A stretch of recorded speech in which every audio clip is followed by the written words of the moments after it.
हम उन इमोशंस को ज़्यादातर इग्नोर कर देते हैं। अगर आपकी इंटेंशंस क्लियर होंगी तो आप आर्ग्यूमेंट और ब्लेम के बजाय पीस और सॉल्यूशन के ऊपर वर्क करोगे। आप इस कॉन्फ्लिक्ट से या कॉन्वर्सेशन से क्या चाहते हैं? I am here to listen peacefully and respond calmly. क्या आप एंशियसनेस या बेचैनी महसूस करते हैं किसी कॉन्वर्सेशन या कॉन्फ्लिक्ट में जाने से पहले? हम सभी को कभी ना कभी अपने पार्टनर से, बच्चों से या कलीग से ऐसे डिस्कशंस में जाना पड़ता है जिसमें हम कंफर्टेबल नहीं होते।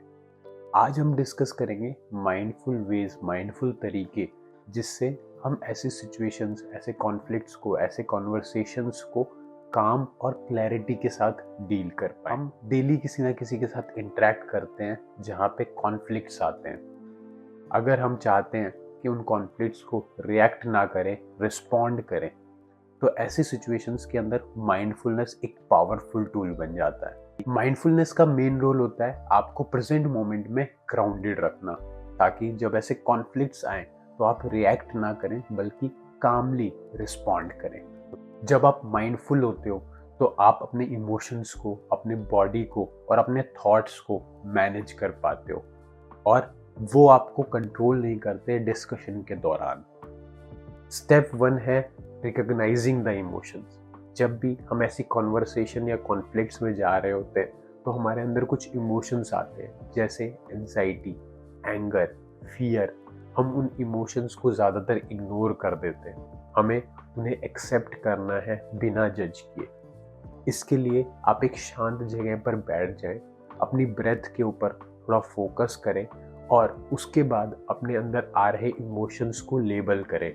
जैसे मैं एंशियसनेस फील कर रहा हूँ, या मैं फियरफुल फील कर रहा हूँ, या मुझे गुस्सा आ रहा है। इन चीज़ों को लेबल करें, नाम दें। उसके बाद अपनी बॉडी के अंदर हो रही हलचल को महसूस करें। आपके हार्ट रेट को क्या हो रहा है, आपके बॉडी के अंदर हाथ और पैरों में जो झंझनाहट हो रही है, वाइब्रेशंस हो रही है, उनको महसूस करें। दूसरा स्टेप होता है क्लियर इंटेंशन सेटिंग। जब भी आप किसी कॉन्फ्लिक्ट के अंदर जा रहे हैं तो उस कॉन्फ्लिक्ट में आपका इंटेंशन क्या है? आपका इंटेंशन दूसरी पार्टी को कुछ समझाना है या उनसे कोई पॉइंट क्लियर करना। अगर आपकी इंटेंशंस क्लियर होंगी तो आप आर्ग्यूमेंट और ब्लेम के बजाय पीस और सॉल्यूशन के ऊपर वर्क करोगे और प्रेजेंट मोमेंट के अंदर ग्राउंडेड रह पाओगे। आप अपने आप से सवाल पूछें कि आप इस कॉन्फ्लिक्ट से या कॉन्वर्सेशन से क्या चाहते हैं। मैं चाहता हूं कि हम एक दूसरे को आसानी से समझ पाएं, या मैं चाहता हूं अपना पॉइंट रखना कामली, बिना गुस्सा किए। तीसरा स्टेप है visualising a positive outcome. Visualisation एक पावरफुल टूल है। अगर आप कॉन्फ्लिक्ट के अंदर जा रहे हैं और आप पहले से विजुअलाइज कर लेते हैं कि आपका आउटकम पॉजिटिव होने वाला है, तो आपका माइंड प्रोग्राम हो जाता है कामनेस और पॉजिटिविटी की तरफ। आप ये कैसे करें? एक शांत जगह बैठ जाएं, अपनी ब्रेथ के ऊपर फोकस करें। उसके बाद ये देखें कि आप दोनों कॉन्वर्सेशन के अंदर आराम से बैठे हैं, आराम से चीज़ें डिस्कस कर रहे हैं, और जब डिस्कशन ख़त्म हो रही है तो वो एक पीसफुल नोट पे ख़त्म हो रही है। चौथा स्टेप है प्रैक्टिसिंग ब्रीदिंग या ग्राउंडिंग टेक्निक। जब भी आप कॉन्फ्लिक्ट में इमीडिएटली जाने वाले हैं तो उससे पहले ये ब्रीदिंग प्रैक्टिस या ग्राउंडिंग टेक्निक्स को प्रैक्टिस करें।